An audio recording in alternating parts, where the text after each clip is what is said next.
Hello everyone. सो इस part की शुरुआत के साथ हमें दिखाया जाता है कि गांव गुस्से में बेस छोड़ के चला जाता है और ज़ुयुन लीशुन को आके समझाती है कि उसे इतने रूड तरीके से किसी से बात नहीं करना चाहिए और सभी को अच्छे से ट्रीट करना चाहिए। तो लीशुन ज़ुयु को एक स्टोरी सुनाता है जिसका मोरल ऑफ द स्टोरी ये होता है कि जब तक कोई किसी की बातों से हर्ट नहीं होता है वो अपनी गलती को नहीं सुधारता है। तो ज़ुयुन उससे कहती है कि तुम्हें कम से कम उसे बनाना तो चाहिए था कि वो बेस ना छोड़े।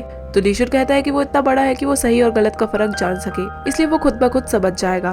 फिर आगे दिखाया जाता है कि लीशुन गांव को अकेले में मिलने के लिए बुलाता है और उसे कहता है कि क्या तुम कुछ ऐसा बनाना चाहते हो जो सिर्फ तुम्हारा हो। तभी वो दोनों एक दूसरे की तरफ देख के मुस्कुराते हैं और यहीं पे सीन कट हो जाता है और अगले दिन से उन दोनों के बीच में सब कुछ सही हो जाता है और सभी लोग मन लगा के काम करने लग जाते हैं। सभी लोग दिन रात एक करके ब्लू प्रोजेक्ट पे काम कर रहे होते हैं और ज़ुयु तो 2 दिन से अपनी डॉर्मेट्री वापस ही नहीं गई होती है, इसलिए आज वो फ्रेश होने के लिए वापस जाने वाली थी। लेकिन लीशुन उसे जाने की परमिशन नहीं देता है और फिर जैसे तैसे बांधता है तो उसे सिर्फ 30 मिनट का ही टाइम देता है, जिसपे ज़ुयुन कहती है कि 20 मिनट तो मुझे जाने आने में ही लग जाएंगे, मुझे फ्रेश होने का तो टाइम ही नहीं मिलेगा। तो ये सुन के लीशुन अपनी बाईसाइकिल पे उसे ड्रॉप करने के लिए जाता है। फिर नेक्स्ट डे में क्लास का सीन दिखाया जाता है जहाँ पे उनके ब्लू क्राउन प्रोजेक्ट को टेक ओवर करने के लिए एक औरत आती है जिनका नाम होता है मिस जैंग। वो उस कंपनी से होती है जिससे कॉलेज का कॉपरेशन होता है। ज़ुयुन ये सारी बातें लीशुन को बताने के लिए जाती है और तभी वहाँ पे टीचर मिस जैंग को बेस में लेके पहुंच जाते हैं। यहाँ पे मिस जैंग के साथ कुछ एम्प्लॉयज भी होते हैं और टीचर यहाँ पे उन्हें बताते हैं कि आज से ये लोग भी इस प्रोजेक्ट में काम करेंगे और सभी लोगों को मिस जैंग के अंदर काम करना होगा। लीशुन यहाँ पे उन लोगों की बातों पे बिल्कुल भी ध्यान नहीं दे रहा होता है, पर मिस जैंग लीशुन में कुछ ज्यादा ही इंटरेस्ट दिखा रही होती है क्योंकि उन्होंने लीशुन के बारे में काफी कुछ सुन रखा था। तो इसके बाद मिस जैंग की टीम से सीनियर हान ज़ुयुन से बात करने के लिए आते हैं क्योंकि वो क्लास रिप्रेजेंटेटिव है। पर ज़ुयुन यहाँ पे मिस्टर हान से उल्टा ही सवाल पे सवाल किए जा रही थी। वो ये जानना चाह रही थी कि आखिर उनका यहाँ पे आने का मकसद क्या है। तो टीचर उसे समझाती है कि इस कॉपरेशन के लिए ऑलरेडी हाँ कर दिया गया है, तो तुम लोगों को कॉपरेट करना ही होगा। तो ये बात सुनकर ज़ुयुन भड़क जाती है और कहती है कि हम क्यों कॉपरेट करें, सारी मेहनत हम लोगों ने की, सारी कोडिंग्स हम लोग ने लिखी और अब कोई और आके प्रोजेक्ट ले जाए, सारा काम हमारा है, तो एक बार हम लोगों से पूछ तो लेना चाहिए था कि हम तैयार है इस कॉपरेशन के लिए या नहीं। फिर वो लीशुन से जाके अकेले में बात करती है और उसे कहती है कि क्या तुम्हें ये सब कुछ देख के गुस्सा नहीं आ रहा है, क्या हम अपनी मेहनत उन्हें ऐसे ही दे देंगे। पर लीशुन चुपचाप रहता है और कुछ खास रिएक्शन नहीं देता है। तो इस पे ज़ुयुन उसे कहती है कि क्या तुम्हें पता है मिस जैंग यहाँ पे क्यों आई है, वो यहाँ पे सिर्फ हमसे प्रोजेक्ट छीनने के लिए आई है, तो हमें अपने प्रोजेक्ट को बचाने के लिए कुछ तो करना चाहिए। तो लीशुन उससे कहता है कि हमें क्या करना चाहिए। ज़ुयुन यहाँ पे काफी कॉन्फिडेंस के साथ कहती है कि हम और हमारी टीम आराम से प्रोजेक्ट का काम संभाल सकते हैं। तो इस पे लीशुन उससे कहता है कि प्रिंसेस आज तो तुम कुछ ज्यादा ही कॉन्फिडेंट दिख रही हो।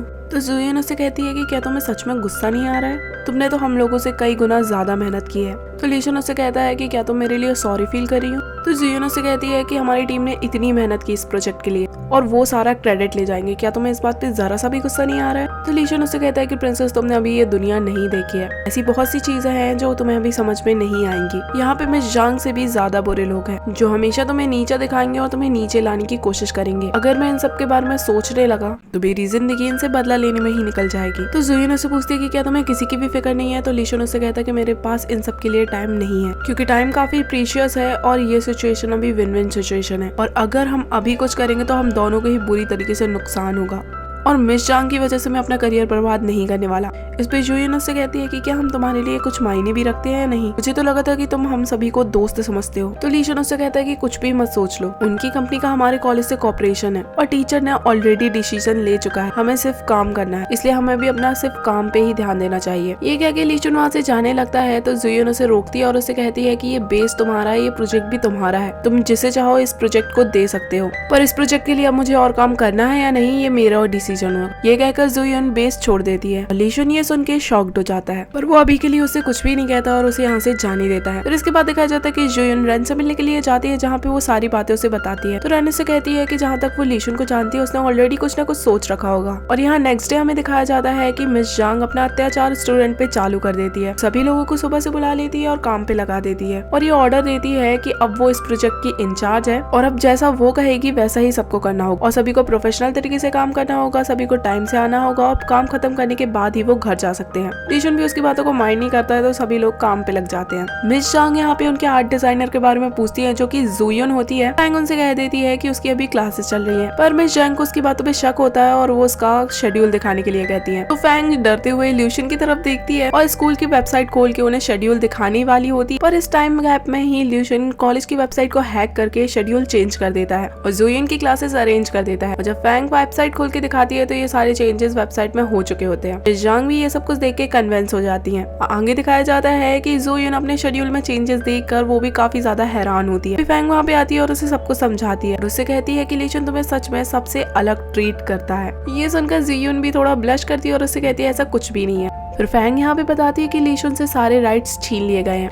ये बात सुन के जुयन को काफी ज्यादा बुरा लगता है, पर अभी भी ग्रुप में सभी लोगों को ये यकीन होता है कि लीशन के पास कोई ना कोई आइडिया होगा जरूर। फिर आगे दिखाया जाता है कि सीनियर हान फिर से जुयन के पास आते हैं और उस दिन की बिडिंग प्रोजेक्ट की प्रेजेंटेशन की एक कॉपी मांगते हैं, जिससे जुयन समझ जाती है कि मिस जैंग ने उसे यहाँ पे भेजा है और वो समझ जाती है कि बिडिंग प्रोजेक्ट वाली प्रेजेंटेशन का भी सारा क्रेडिट वो खुद लेना चाहती है। तो वो उससे कहती है कि क्या लीशन को इस बारे में पता है, तो मिस्टर हान से कहते हैं कि नहीं। तो लीशन यहाँ पे चिढ़कर कहती है कि आखिर हम अपनी मेहनत उन्हें क्यों दें, सारी मेहनत लीशन ने की थी इसलिए हम ये नहीं देने वाले। तो मिस्टर हान जुयन से कहते हैं कि आखिर लीशन है कौन। जांग तो इतनी बड़ी कंपनी की ओनर है, उनकी मार्केट में रेपुटेशन और उनको सभी लोग जानते हैं और लीशन को अभी कोई भी नहीं जानता। और वैसे भी मिस जांग कैसे भी करके इस प्रोजेक्ट को अपने नाम पे करवा ही लेंगे, इसलिए अपनी बेकार की जिद छोड़ो और लीशन को भूल जाओ। तो जुयन उससे कहती है कि ऐसा कभी नहीं हो सकता, लीशन के साथ वो हमेशा रहेगी। इसके बाद जुयन डायरेक्ट लीशन के पास जाती है जहाँ पे उसने ऑलरेडी उसके लिए काम सोच के रखा था। तो जुयन उससे कहती है कि क्या तुम्हें सच में इतना कॉन्फिडेंस था कि मैं यहाँ पे वापस आ जाऊंगी। तो लीशन उससे कहता है कि मुझे पता है कि तुम्हें क्विट करने की हिम्मत नहीं है। तो जियोन उसे कहती है कि मुझे पता है कि तुमने अपने दिमाग में कोई ना कोई प्लान बना रखा है, तो प्लीज मुझे इस बारे में बताओ कि आखिर तुम क्या करने वाले हो और इस प्रॉब्लम से हम कैसे बाहर निकले। तो लीशन यहाँ पे उसे एक छोटा सा लेक्चर सुनाता है और उसे कहता है कि तुम जितने जल्दी काम ये खत्म कर दोगी उतने जल्दी हम इस प्रॉब्लम से बाहर निकल आएंगे।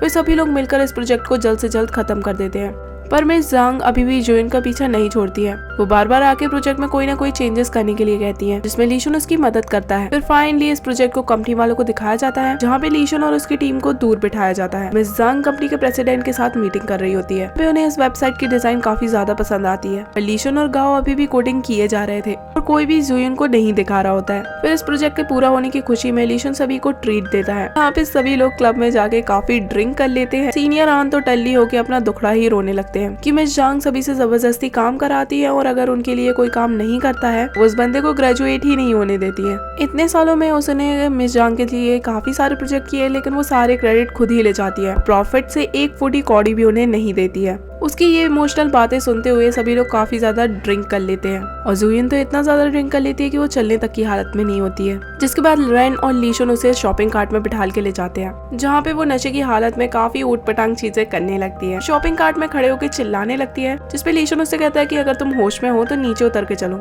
पर जुयन यहाँ पे सडनली उसे गले से लगा लेती है। ये देख के लीशन भी काफी ज्यादा घबरा जाता है। रेन यहाँ पे फोटो क्लिक करने लगती है और लीशन उसे ऐसा करने से मना करता है। फिर काफी रात हो जाने की वजह से वो लोग फाइनली रेन के अपार्टमेंट में वापस आते हैं, जहाँ पे वो लीशन का हाथ पकड़ के बैठी होती है और फाइनली लीशन उसे अच्छे से अपार्टमेंट में सुलाने के बाद अपनी रूम में वापस आ जाता है। पर आधी रात को जुयन अचानक से उठ जाती है और रेन उसे पानी वानी पिलाती है। यहाँ पे जुयन उससे लीशन के बारे में पूछती है तो रेन उसे बताती है कि मेरे स्टूडियो और अपार्टमेंट में उसका एक छोटा सा रूम है, जहाँ पे वो कभी कभार रहने के लिए आता है और इस स्टूडियो और अपार्टमेंट का खर्चा भी वही उठाता है। फिर रेन उसे वॉशरूम का रास्ता बताती है और सोने के लिए चली जाती है। फिर जुयन को थोड़ी देर बाद वॉमिटिंग आने लगती है तो वो वॉशरूम जाती है, पर वहाँ से लौटते समय वो गलती से लीशन के रूम में जाके उसके बेड पे सो जाती है। और जब लीशन शावर लेके बाहर निकलता है और उसे अपने बेड पे देखता है तो वो काफी शॉक्ड हो जाता है। फाइनली अपनी टी शर्ट निकाल के पहनता है और उसे यहाँ से जाने के लिए कहता है, पर जुयन उसे पिलो समझ के अपनी ओर खींचती है और उसे हक करके सोने लगती है। पर तभी उसे दोबारा से वॉमिटिंग आने लगती है तो लीशन उसे उठा के वॉशरूम भेजता है और वापस बैठ के अपनी कोडिंग करने लगता है। और जुयन के वापस आने पर वो रेन के रूम में उसे वापस जाने के लिए कहता है, पर जुयन उसे कोडिंग करता देख भागकर आकर उसके पास बैठ जाती है और लीशन से पूछती है कि आखिर तुम क्या कर रहे हो, मैं तुम्हारी मदद कर सकती हूँ।